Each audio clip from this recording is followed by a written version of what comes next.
베드로후서 3장 14절과 18절 말씀을 가지고 오늘 하나님의 크신 그 은혜를 나누는 시간 갖도록 하겠습니다. 가을의 특징은 단풍입니다.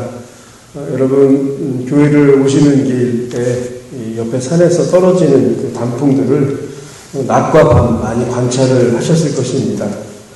요즘은 단풍이 온 산을 물들고 있고 또 사람들은 저마다 그 단풍들을 구경하러 이렇게 산으로 놀러를 갑니다.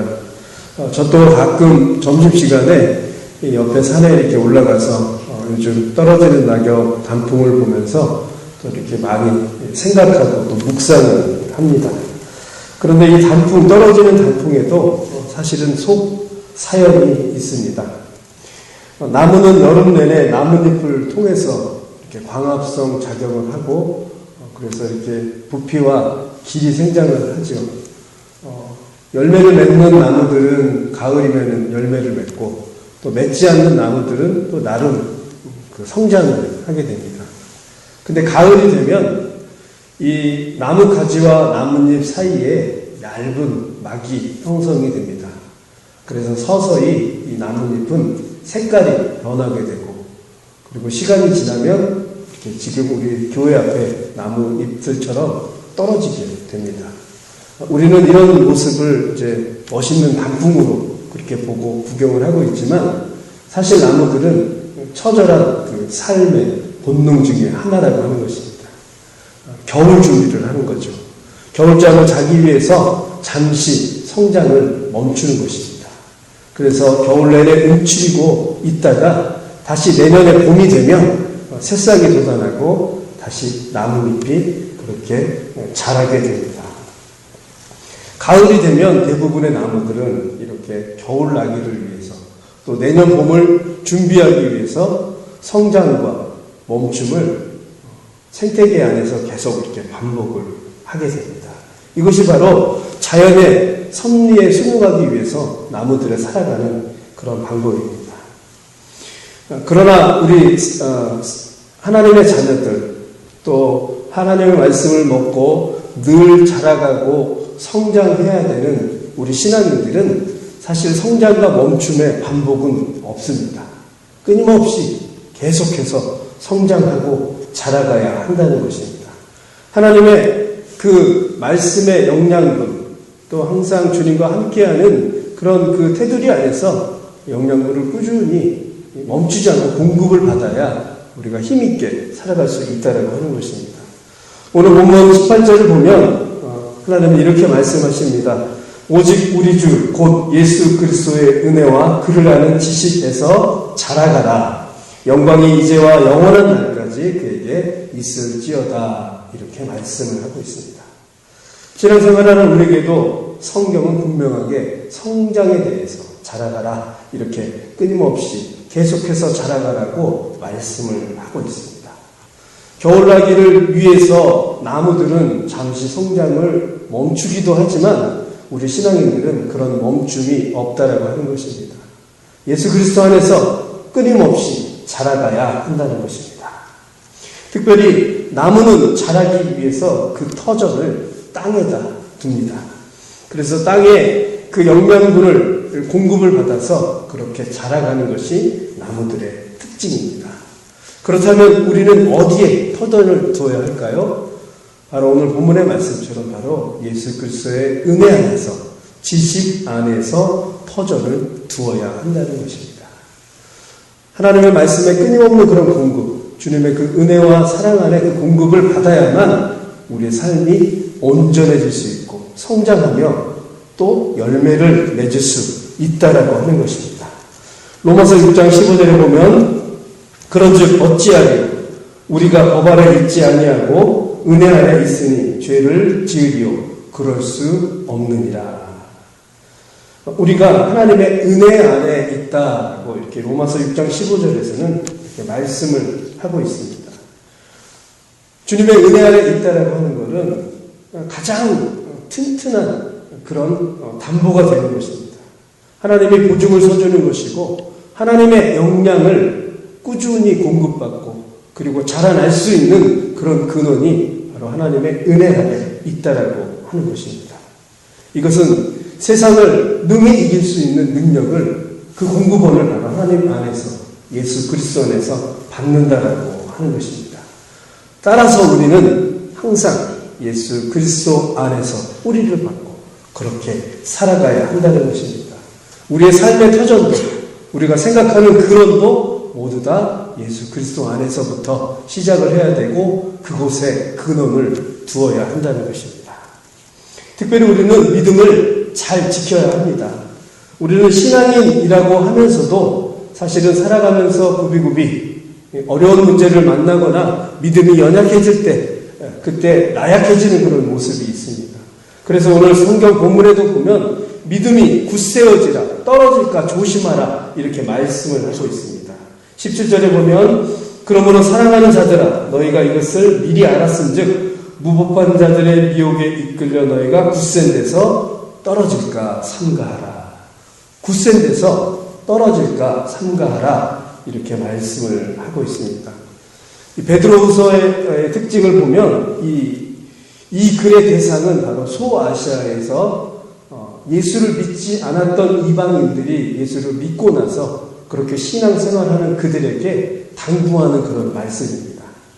아무래도 이방인이었기 때문에 그들의 환경이나 연약한 믿음 때문에 이 베드로는 바로 그들에게 믿음을 굳세게 붙들고 있어라라고 그렇게 당부를 하는 것입니다. 삶을 살아가면서 믿음이 연약해지고 또 방해가 되는 그런 요소를 제거를 하고 붙들고 그렇게 열심히 살아라. 굳센 믿음을 가지고 살아라. 그렇게 강조를 하고 있는 것입니다. 왜 굳센 믿음에서 떨어질까요? 이것은 마치 자전거의 원리와도 같습니다. 여러분 자전거를 다 타보셔서 아시겠지만 자전거는 페달을 계속 밟아야 앞으로 전진하고 넘어지지 않는 그런 원리입니다.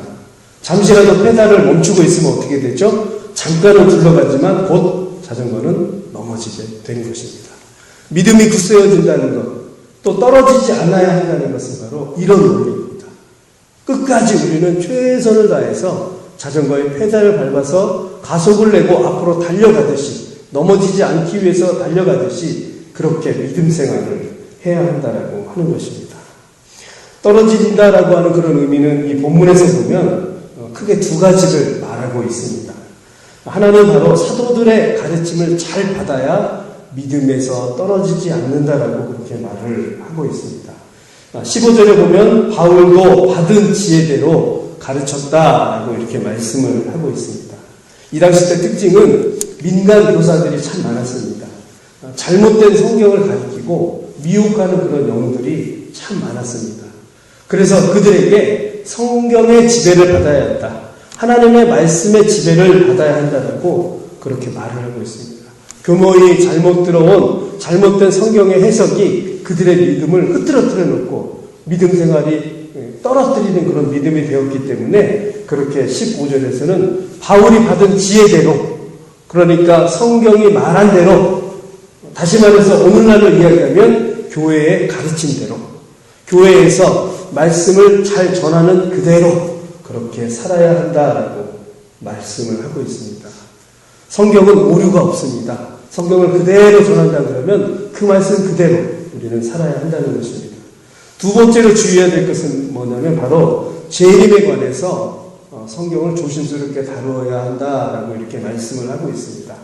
억지로 풀다가 스스로 멸망하는 자리에 빠진다라고 이렇게 16절은 말하고 있습니다. 억지로 푼다라고 하는 것은 성경을 잘못 해석한다라고 하는 것입니다. 특별히 여러분 재림에 대해서는 상당히 우리가 조심스럽게 성경을 바라봐야 한다는 것입니다.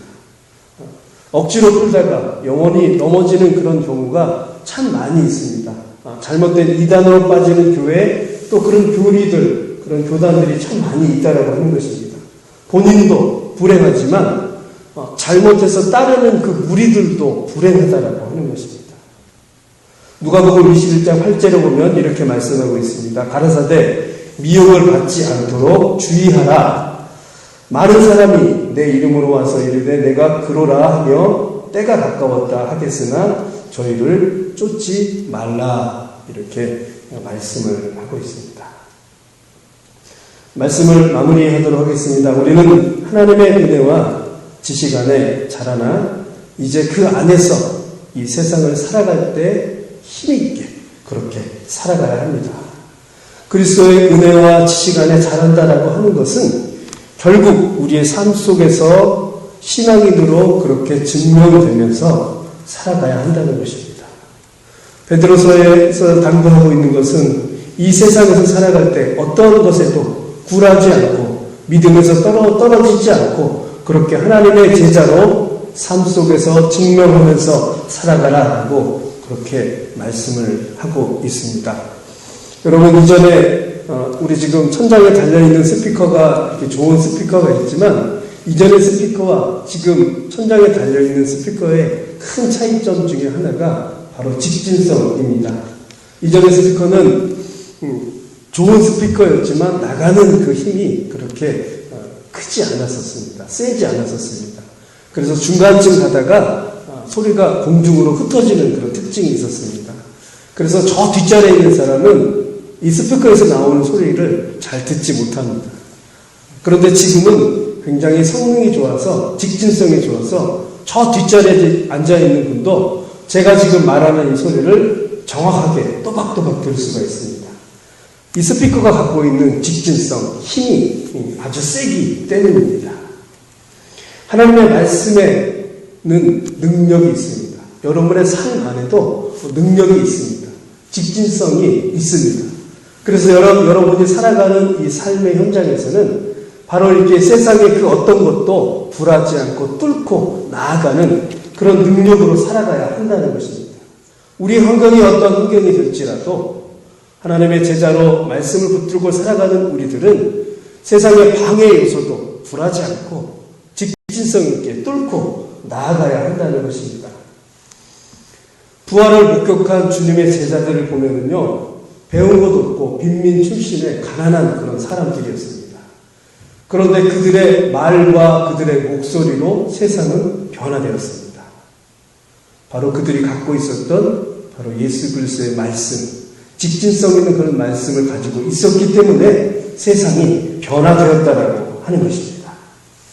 우리는 하나님의 말씀을 들고 있는 그런 제자들입니다. 우리의 삶 속에서 그렇게 제자들처럼 변화된 삶을 힘있게 살아가야 한다는 것입니다. 우리의 삶 속에서 그 말씀을 증명하며 살아가야 한다는 것입니다.